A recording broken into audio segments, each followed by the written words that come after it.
Allez, salut à vous, c'est Tilt. J'espère que vous passez donc une très bon début de semaine. On se retrouve en ce lundi, donc 27 décembre, pour faire un point sur le marché donc crypto. On ira voir, voilà, on ira faire un point global. Ça fait un moment qu'il n'y a pas eu de vidéo, étant donné que bon, c'est les fêtes, hein, c'est Noël, donc j'espère que d'ailleurs que vous avez passé un joyeux Noël. Et voilà, on va démarrer donc par une analyse du Bitcoin. On ira voir aussi un peu le marché traditionnel pour avoir le contexte autour de la crypto. Toujours intéressant d'avoir un œil là-dessus. On ira voir la dominance, il se passe des choses aussi. Les gros altcoins, hein, y compris aussi le Aragon dont on avait parlé avec Matt, surtout Matt d'ailleurs. Et on ira faire aussi un point sur la heatmap du Bitcoin et les fundings, ce genre de choses. Allez, toujours ce lexique qui est disponible au sein de la description, ainsi que sur Discord, hein, n'hésitez pas à nous rejoindre. Il y a voilà, tout un channel de documentation, vous trouverez différentes choses, notamment du coup là, des PDF, hein, Google Doc en tout cas, qui vont comprendre du coup les stratégies de trading avec les notions élémentaires, comment aborder une stratégie de trading, comment réussir à construire votre propre finalement stratégie de trading. C'est pas vraiment un modèle ici, un modèle, mais après vous forcément c'est à réadapter. Mais ce qui est très important ici, c'est la construction de la stratégie, donc étape par étape. Après les indicateurs, etc., c'est vraiment purement entre guillemets personnel, hein. De toute façon, s'il y avait un système de trading magique, ça se saurait.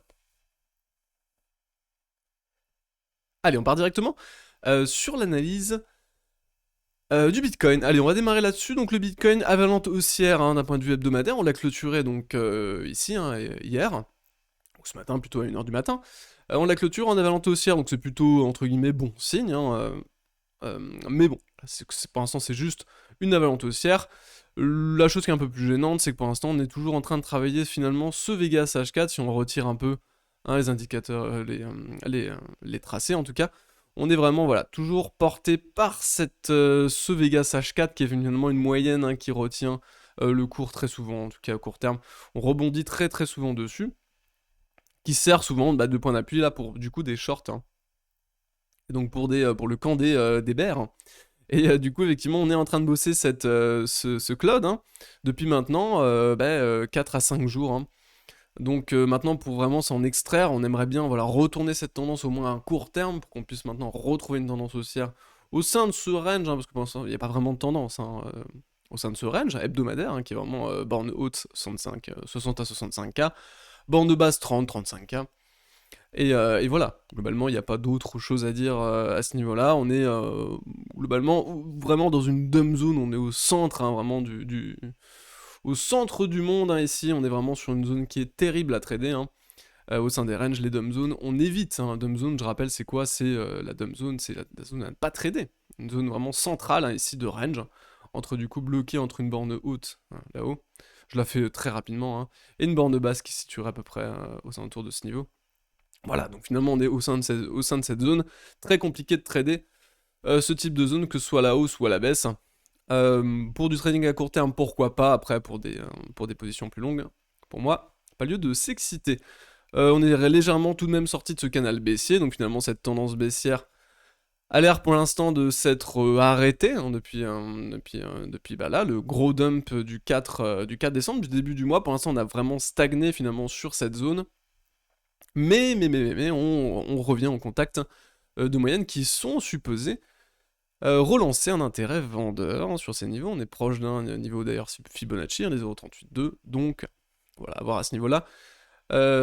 Personnellement, on voyait plutôt, entre guillemets, à court terme, tout de même à la baisse, même si on pourrait aller chercher quand même un peu plus haut, hein, faire une sorte d'excès divergent. J'aime pas trop ce type de divergence, j'aimerais bien tout de même un excès divergent un peu plus convaincant aussi, avec une nouvelle vague de hausse qui serait inférieure, en tout cas en termes de cycle, hein, de cyclicité ici, à la précédente, avec du coup un échec, une réintégration finalement de ce Vegas H4, hein, et ensuite pourquoi pas plus de baisse, à terme en tout cas sur ou en tout cas marquer une borne haute de range, hein, ici borne haute, qui pourrait être définie là-haut, qu'on est venu chercher ici, on serait sur finalement un deuxième à troisième point de contact, hein, et une borne de basse ici à 46 000, hein. Donc borne haute, on aurait les 50, 51, 52, on va dire les 52 000, hein, et borne basse, on aurait du coup les 46 000, pour du coup structurer un range finalement au sein du coup d'un range hebdomadaire. Donc c'est vraiment, je pense, qu'on peut privilégier dans le coin. Donc je suis plutôt ici, voilà, je pense qu'il faut pas non plus s'exciter et commencer, enfin, en tout cas de mon côté, je m'excite pas et je m'aventure pas sur des achats un peu hâtifs, hein. C'est assez indécis finalement, on est vraiment dans une structure de range en fait, hein. Donc on traite des structures de range, on est plutôt sur une borne haute, donc on va plutôt privilégier à la limite des TP ou des shorts, en tout cas sur 7 assets bien particuliers, donc le Bitcoin. Par contre, sur les marchés américains, là par contre, on est sur un ATH, hein. On est sur un ATH, on revient tout de même chercher cette borne haute de volat, mais on break, hein. On break, donc on verra la clôture journalière, si on la break, écoutez, il n'y a pas de raison qu'on s'arrête ici, hein. Étant donné qu'on a maintenant structuré un beau range ici depuis maintenant 2 mois, hein. Bon, sortir par le haut de ce range, hein, avec une sorte de... On aurait pu avoir des structures en double top qui ne se sont pas validées ici, on n'a pas eu de cassure des supports, donc écoutez, pour l'instant on a une cassure à la hausse qui est en train d'être effectuée, on a aussi sur le Nasdaq, donc là c'était le SP500, 500 plus grosse capitalisation américaine, pardon, et là on a du coup le Nasdaq ici, qui pareil est en train de break, hein, un niveau relativement important, à 16 400, qui est vraiment tout de même un niveau important maintenant. Il faudrait s'affranchir aussi des sommets, hein. Ici on n'est pas encore sur un tâche sur le Nasdaq, mais je pense que ça ne saurait tarder si le SP en tout cas parvenait à maintenir une clôture aussi haute. Sur la session, on a toujours cette structure ici sur le pétrole, par contre un peu inquiétante, hein, en potentiel épaule-tête. Épaule, si seulement on s'arrêtait ici et qu'on revenait sur support, ça serait inquiétant. Hein, parce qu'on pourrait effectivement dessiner ça. Après, bon bah écoutez, tant qu'elle n'est pas tracée, tant qu'elle n'est pas dessinée, tant qu'elle n'est pas breakée à la baisse, il n'y a pas de structure de retournement. Sur ces niveaux, je rappelle toujours, les structures chartistes, on ne les anticipe pas. Dans de très très rares cas, sur des patterns vraiment, une autre pattern, type une harmonic pattern par exemple, qui permet un reversal trading et qui permettrait derrière une validation de structure de retournement sur des échelles un peu plus grandes, où là effectivement ça pourrait se pré-shot, mais là pour le cas, je pense pas que ce soit le cas à ce niveau-là, pas non plus de problème au niveau de l'inversion de la courbe des taux pour l'instant. On reste relativement bien positionné à ce niveau-là. On n'a pas, voilà, on n'est pas en train de repartir au profit des taux à long terme, toujours axé plutôt sur des taux à court terme, donc c'est aussi pour le marché en tout cas. Et même chose par contre, hein, ici, rien à dire depuis maintenant plusieurs mois sur les valeurs refuges, hein, c'est un gros range, pas de sortie par le haut, pas de sortie par le bas, il ne s'est absolument rien passé pendant ces fêtes. Allez, on va partir directement sur la dominance maintenant. La dominance qui, là, pour le coup, est quand même intéressante. Bon, on a cet Ethereum Bitcoin qui avait breaké finalement cette structure ici, ascendante en fait, hein, de compression ascendante avec des sommets, des creux pardon, qui sont ascendants, et un niveau résistant qui est, lui par contre, sauvegardé et qui a été breaké. Pas de volume pour l'instant, donc pas d'accélération haussière, mais pourquoi? Parce que bah, on n'avait pas encore de dominance qui avait breaké pour moi les 40, hein, donc il faut maintenant une double confluence de ces graphiques, hein. Maintenant, je pense que la cassure des 40 de dominance risque d'entraîner voilà, on va, je pense, pouvoir se projeter assez facilement maintenant sur les 35 de dominance, qui est du coup le plus bas historique d'un point de vue dominance, hein, sur le Bitcoin. Et c'est vrai que, voilà, on commence à voir apparaître quelque chose qui est tout de même, je trouve, intéressant. Je pense, à titre personnel en tout cas, que l'année qui va arriver, donc l'année 2022, va être une année un peu particulière, hein, et risque d'être une année, je pense, en tout cas, favorable aux altcoins, notamment aux majors, DOT, etc., etc., Ethereum et compagnie. Pourquoi? Parce que bah, finalement, on structure un énorme range, hein, sur le Bitcoin, ici. On est au centre, donc on est encore assez loin finalement de sortir de cette zone, hein. On pourrait d'ailleurs, il y a des scénarios où on pourrait naviguer dedans encore pendant un long moment, sans trouver finalement de tendance sur ce Bitcoin, même si on reste quand même au sein d'une tendance haussière de long terme, hein. Je rappelle, c'est quand même sain, pour moi c'est sain, des structures de range comme ça, avec voilà, un Bitcoin qui se stagne finalement pendant maintenant quasiment une année, hein, et qui pourrait d'ailleurs encore continuer pendant plusieurs mois, voire peut-être années, je ne sais pas, c'est sain. Et je pense que c'est favorable au marché crypto. Pourquoi? Parce que simplement, les gens qui ont beaucoup d'argent, des milliardaires par exemple, ou des fonds qui gèrent des milliards, ou des centaines de millions, ne veulent pas forcément s'aventurer sur des assets qui font, sur une année, x 99, et qui baissent ensuite de 99% l'année d'après. Donc j'exagère un peu, hein, tout de même, mais vous voyez l'idée, cette histoire de volatilité en tout cas, moins il y aura de volatilité sur le Bitcoin, plus on va attirer, je pense, les capitaux, et les gros capitaux, donc les milliardaires, etc., qui, voilà, quand on gère des milliards, on n'a pas forcément envie d'avoir sa bankroll qui fait moins de 50%, et plus 50% tous les 2 jours, hein, sinon je pense que les gens paniqueraient un peu, hein, en tout cas sur les gros fonds d'investissement qui pourraient investir là-dedans. Donc je pense que c'est très très bon ce qui est en train de se passer sur le marché crypto, je pense que c'est maintenant ce qui est en train de se passer d'un point de vue technique, en tout cas ici on analyse des graphiques, hein, on n'analyse pas les fondamentaux, mais en tout cas les graphiques ici nous indiquent, je trouve en tout cas, qu'on va pouvoir, on risque en tout cas, de pouvoir avoir maintenant encore des hausses, je pense, sur plusieurs années, hein. Si on parvient à structurer ce type de range et qu'on finit par en sortir à terme à la hausse, et non à la baisse, hein, d'ailleurs, eh bien je pense qu'on va effectivement pouvoir maintenant encore se projeter sur plusieurs années, 5, 10, 15 ans potentiellement sur ce secteur. C'est très favorable, pour moi c'est très très favorable ce qui est en train de se passer. Et donc on le sait, pour avoir entre guillemets la fameuse all season, hein, j'ai pas forcément ce mot, mais on va dire une surperformance des altcoins par rapport au Bitcoin, même d'un pump des altcoins alors qu'un Bitcoin pourrait range, on sait très bien que c'est favorable, ce type de mouvements sont très favorables lorsque le Bitcoin range. Et là, pour le coup, c'est bien ce qui est en train de se passer, parce que pourquoi? Parce que le Bitcoin ici range d'un point de vue hebdomadaire, donc là on a un gros range hebdo qui a duré 1 an, et on voit par exemple un Ethereum qui lui par contre est en tendance. Une belle tendance, structure de continuation ici, qui a été pullback, et derrière on pourrait très bien imaginer maintenant plus de hausse. Donc là en fait, là où cet asset leader des altcoins est lui en tendance et sur des pullbacks qui pourraient être rachetés massivement pour continuer maintenant cette tendance, on a de l'autre côté le leader du secteur crypto qui lui range. Et donc ça colle, en plus avec cette dominance qui se retrouve maintenant à 40, et si on pouvait maintenant avoir une cassure de ce niveau, plus aller potentiellement derrière une cassure des 35, on pourrait imaginer maintenant plus de baisse sur la dominance du Bitcoin, je pense vraiment que l'année 2022 serait hautement favorable pour les altcoins.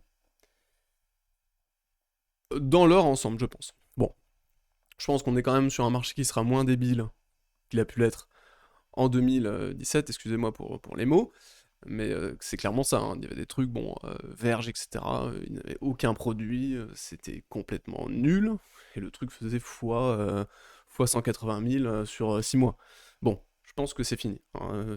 Je pense quand même que ça, c'est fini, et maintenant il va falloir quand même choisir, je pense, ces secteurs notamment, qu'est-ce qui est maintenant porteur sur, je pense, plusieurs années maintenant. Il y en aura d'autres, il y aura sûrement d'autres choses qui vont arriver, qu'on n'a pas encore vu venir, mais voilà, notamment le métaverse, hein, le secteur du métaverse, le secteur des NFT, le secteur potentiellement de la DAO, même s'il y a quand même beaucoup de Ponzi là-dedans, etc., etc. Voilà, je pense qu'il va falloir quand même isoler ces secteurs, ce sera, je pense, quand même important. Donc, voilà, j'ai un biais, effectivement, et mon biais plutôt haussier sur les altcoins pour 2022, pas vraiment forcément sur le Bitcoin. Bitcoin, je reste très flat, hein, donc avec une exposition qui doit être gérée en termes de gestion des risques ici. Ce qu'on pourrait faire, ce serait, avec cette validation de la cassure des 40, qui n'a pas été encore faite, attention, n'anticipe pas les cassures, mais en tout cas, si on a une cassure de genre, je pense, je sais même pas que je pense, c'est ce que je vais faire, je vais alléger finalement mon portefeuille en Bitcoin, je vais alléger en Bitcoin, pour du coup rentrer plutôt dans des altcoins. Donc là où finalement l'exposition ici idéale était jusqu'à maintenant à peu près 50% Bitcoin, 50% altcoin, parce qu'on n'a pas forcément de biais à avoir entre les deux, je pense maintenant que pour ma part en tout cas, l'exposition sur les altcoins sera plus importante, notamment peut-être 70 à 75%, ça va dépendre surtout des objectifs, hein, et de ce que je pourrais tolérer en termes de volatilité sur le portefeuille, mais je pense que 70% c'est pas mal.